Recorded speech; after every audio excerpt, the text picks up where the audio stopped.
रेशीम करायची, अनेक शेतकऱ्यांना एकत्र करायचं. हे करताना ड्रीप उद्योगाचं देखील मोठं पाठीमागे ताकद उभी करायची. म्हणजे एकाच गोष्टीवर न अवलंबून राहता अनेक गोष्टीवर अवलंबून आपण आर्थिकदृष्ट्या तुम्ही सक्षम होतात.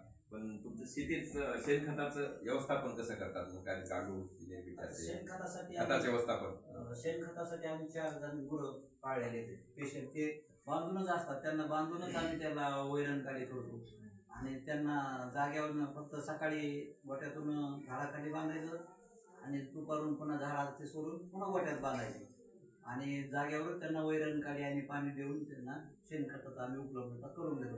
5-6 गुरं आहेत. यामध्ये समजा जे समजा तरुण शेतकरी आहेत ते ह्या व्यवसायामध्ये येऊ इच्छितात, तर त्यांना तुम्ही काय सांगाल?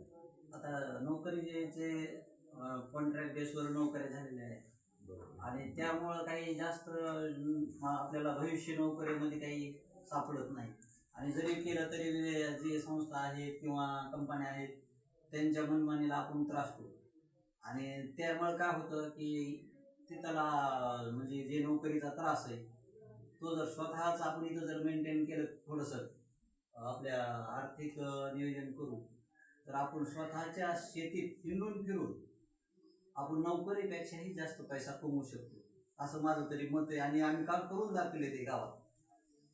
महिन्याला 1 लाख रुपये घेणारे आमचे शेतकरी तिथं आणि मग 1 लाख रुपये जर महिन्याला जर पगारीसारखा पैसा किंवा पगार लय झालं कंपन्या 20-25 हजार 27-30 आतच देतात.